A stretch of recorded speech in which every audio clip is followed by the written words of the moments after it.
बाबू की को असली श्रद्धांजलि तब होगी जब बिहार के लोग बिहार की स्थिति को सुधारने के लिए अपने जाति धर्म नाली गली 500 रुपया का लालच छोड़कर हिंदू मुसलमान न बनकर अपने बिहार के बेहतरी के लिए, अपने बच्चों के लिए, अपने बच्चों के पढ़ाई रोजगार के लिए वोट देंगे। बिहार की स्थिति सुधरेगी तो उसी से श्री बाबू को असली श्रद्धांजलि दे, उसी को माना जाएगा।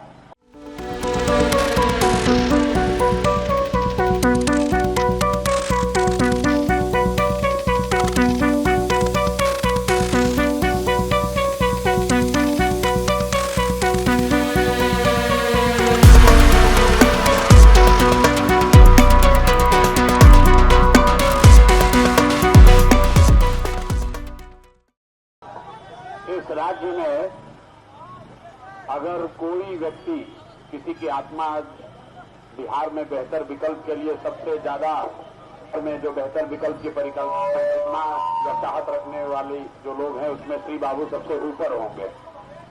इसलिए क्योंकि जब श्री बाबू यहाँ थे तो बिहार देश के 10 सबसे अच्छे राज्यों में बिहार की गिनती होती थी और आज बिहार देश का सबसे गरीब, सबसे पिछड़ा, सबसे ज्यादा निरक्षर, सबसे ज्यादा बेरोजगारी और पलायन वाला राज्य है।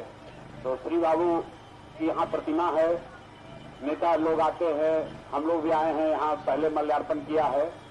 उससे नहीं होगा। श्री बाबू की को असली श्रद्धांजलि तब होगी जब बिहार के लोग बिहार की स्थिति को सुधारने के लिए अपने जाति धर्म नाली गली 500 रुपया का लालच छोड़कर हिंदू मुसलमान न बनकर अपने बिहार के बेहतरी के लिए, अपने बच्चों के लिए, अपने बच्चों के पढ़ाई रोजगार के लिए वोट देंगे। बिहार की स्थिति सुधरेगी तो उसी से श्री बाबू को असली श्रद्धांजलि दे, उसी को माना जाएगा। यहाँ आकर प्रतिमा पर माला डालने से, जितना यहाँ पर एक से एक बड़ा चोर है वो पहले आकर माला डालता है। अभी हमको कोई बताया कि यहाँ एक पुराने नेता है, नीतीश कुमार सरकार का सबसे भ्रष्ट मंत्री। कौन है?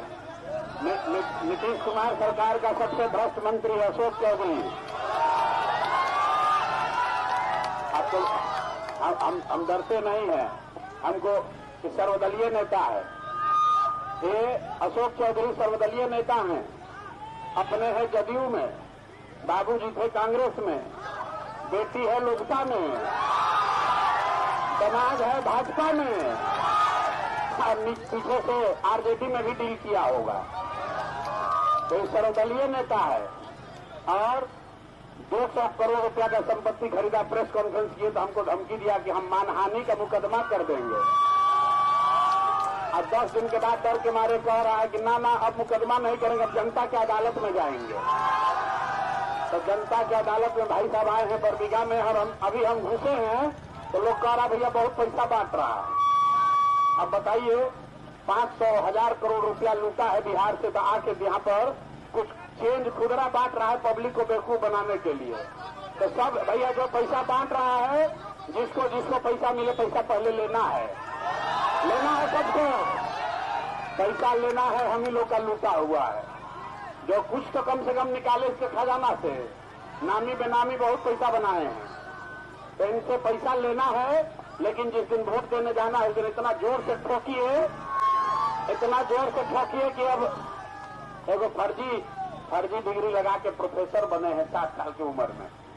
तब इनको हम लोग विधायकी से मुक्त कर दिया जाए कि अब कॉलेज में जाकर ही पढ़ाना शुरू करें।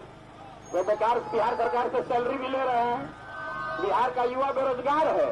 ये भाई साहब एमएलए भी है, मंत्री भी है और प्रोफेसर भी रहेंगे। यही कब परीक्षा दिए पता नहीं चला। 57 साल की उम्र में पटना यूनिवर्सिटी में प्रोफेसर हो गए। तब इनको एक काम से मुक्त कर दीजिए, आप लोग विधायकी से मुक्त कीजिए ताकि जाकर कम से कम पटना यूनिवर्सिटी में पढ़ाए। सब लोग तैयार है ना भाई? सर्वदलीय नेता अशोक चौधरी का इंतजाम यहाँ होना चाहिए ना? जोर से जरा बोलो भाई, होना चाहिए कि नहीं होना चाहिए? होना चाहिए कि नहीं होना चाहिए? तो जरा जोर से बोलिए जय बिहार। श्री बाबू की प्रतिमा यहाँ है, इनको साक्षी रखकर बोलिए जितने भ्रष्टाचारी हैं इनको जेल जाना चाहिए कि नहीं जाना चाहिए? कितना सुनिए, अशोक चौधरी ने कहा है 200 प्लस सीट जीतेंगे। उनको 200 से नीचे इसको आदमी को समझे में नहीं आता है।